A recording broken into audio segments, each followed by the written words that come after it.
dans les 12 commandements de Dieu qui a été donné par Moïse là, le seul commandement qui est accompagné d'une bénédiction, c'est tu honoreras ton père et ta mère.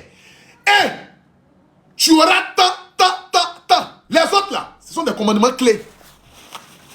Le seul commandement dans la Bible qui est accompagné d'une bénédiction, c'est que tu honoreras ton père et ta mère. Et puis après, c'est quoi qui est suivi, Manogé? Tu honoreras ton père et ta mère. Enfin que tu vives longtemps et que tes jours soient heureux.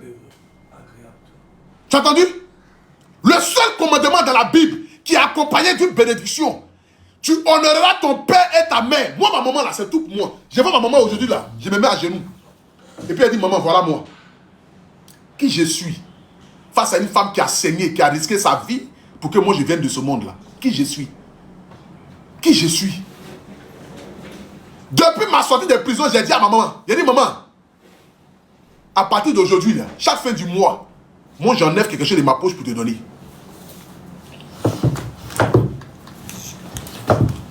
Parce que moi avant, je vais vous dire ici, quand ma maman se débrouille un peu bien, je me disais que non, ça ne sert rien, que même il donne l'argent à la vieille, c'est pas grande chose et tout ça.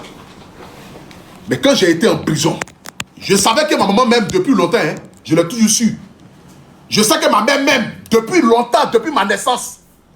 Mais depuis ma sortie de prison là, j'ai dit à maman, si Dieu me donne la chance d'avoir une publicité, de faire un partenariat de produits, donner un peu à l'église, c'est important. Mais ma dîme là, je vais venir te donner ça chaque fin du mois. Chaque fin du mois là, je vais venir te donner quelque chose. En fait que tu puisses continuer encore à prier pour moi. Parce que le monde dans lequel je suis là, maman, c'est pas facile. Hein? C'est pas facile. La preuve en est, voici ça ici, ce n'est pas facile. Les gens sont étonnés de savoir, parce que c'est jamais vu. Hein? Habituellement, les gens font des vidéos, ils partagent et puis les gens cotisent. Ou bien soit, les gens vont voir les gens et puis les gens cotisent. Ils n'ont jamais vu qu'on peut s'asseoir en direct et puis les gens vont cotiser 5 millions pour donner à quelqu'un. Pour vous, c'est impossible. Non, Aptitude Nationale ne reçoit pas ces sommes-là. Non, si Aptitude Nationale reçoit trop, peut-être c'est 200 000, c'est 300 000, et puis c'est les membres du gouvernement qui mettent l'argent par derrière pour lui donner pour aller blanchir l'argent. Comment se fait-il que non, Aptitude Nationale, dans l'immédiat, dès qu'il reçoit l'argent en même temps, il s'en va ouvrir le compte pour aller mettre. Mais c'est parce que j'ai montré l'argent en espèces que ça m'a créé des problèmes. Est-ce que si j'avais mis l'argent dans un compte, ou que l'acheter dans un compte, ça allait me créer des problèmes? Ça n'allait pas me créer des problèmes. C'est parce que j'ai montré autant d'argent en espèces que l'État de Côte d'Ivoire a décidé de comprendre la provenance de cet argent-là. Parce qu'un être humain normal ne peut pas se promener avec 80 millions en espèces. Où tu as pris les 80 millions? C'est normal, parce qu'on est dans un pays de droit. La Côte d'Ivoire n'est pas un bordel. La Côte d'Ivoire n'est pas un bordel.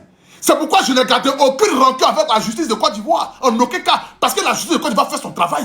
Et c'est ce travail-là qu'on a besoin dans toute l'Afrique pour pouvoir traçabilité la provenance de beaucoup d'argent. On a beaucoup de nos parents. Souvent, ça se dit, on dit, ah, le vieux qui est là, il était là, il habitait dans une maison en cabane, il est décédé, on allait, on a vu 1 milliard en bas de son lit.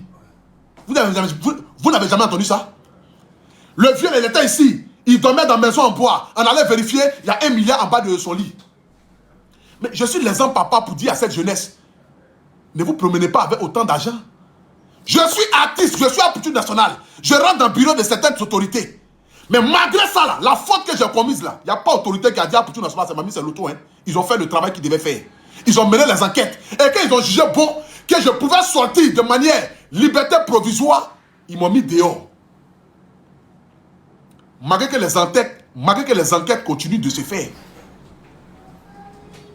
Mais aujourd'hui, là, avec la notoriété que j'ai, aujourd'hui, quand j'allume mon téléphone, j'allume mon direct, j'ai 17 000 personnes en direct, j'ai 20 000 personnes en direct, j'ai 40 000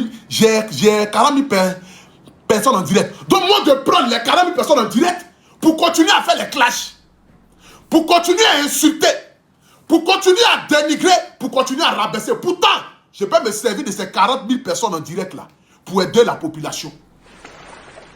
Mes frères, mes soeurs, je vous le jure devant Dieu.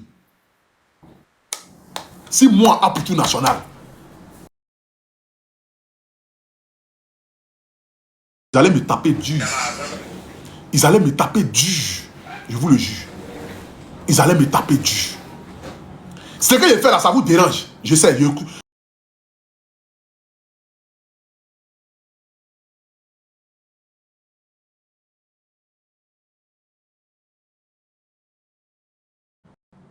Ce jeune gros bête qui a mis ses amis dans le problème, ils sont allés en prison là. Et puis c'est lui qui sort, qui est en train d'accomplir quelque chose comme cela. Mais Dieu donne la grâce à qui il a envie de donner. Dieu donne la grâce à qui il a envie de donner. Joseph n'était pas le plus joli parmi les enfants de choses. Qui était le père de Joseph même? C'était qui? Isaac, non? Non, c'est qui même? Qui était le père de Joseph? Qui était le père de Joseph là? Pardonnez s'il vous plaît, écrivez-moi ça en commentaire. Jacob. Joseph là, il n'était pas le premier-né de Jacob. Il n'était pas le plus intelligent des enfants de Jacob. Mais c'est par lui que Dieu a décidé de pouvoir sauver Israël. C'est par Joseph que Dieu a décidé de pouvoir sauver Israël. Les frères de Joseph ont vendu Joseph de la même manière que vous m'avez vendu. Quand je partageais la vidéo là, vous avez appelé la PNCC, vous avez appelé la police économique, vous avez appelé toutes les institutions de Côte d'Ivoire pour qu'on puisse m'arrêter. Vous m'avez vendu. Vous avez oublié que Apoutou National vous a apporté de la joie à travers cette vidéo. Même si j'ai commis une erreur. Mais cette erreur-là ne devait pas vous pousser à pouvoir appeler toutes ces autorités-là, toutes ces personnes-là, pour pouvoir me mettre en prison. De la même manière que les frères de Joseph, par jalousie. Parce que les frères de Joseph voyaient que leur papa avait donné la bénédiction à Joseph. Et que Joseph avait quelque chose sur sa vie. Joseph avait une étoile sur sa vie. Parce que Dieu là, on dit il est omniscient, il est omnipotent. Il voit ce qui doit arriver même dans 1000 ans. Dieu a déjà vu ça. Les frères de Joseph ont pris Joseph. Ils sont allés à lui dans la brousse. D'autres disent, on n'a qu'à le tuer. D'autres disent, non, on n'a qu'à le vendre aux esclaves. Ils ont vu les marchands d'esclaves. Et puis ils ont vendu Joseph. Ils pensaient qu'ils avaient vendu Joseph. Mais c'était l'accomplissement de Dieu. C'était l'accomplissement de Dieu. Ses frères lui-même là ne voulaient pas le vendre. Hein. Mais comme Joseph devait être vendu parce que Joseph devait aller en Égypte pour devenir roi en Égypte. Et pour faire sortir Israël de la pauvreté. Et pour faire sortir les Égyptiens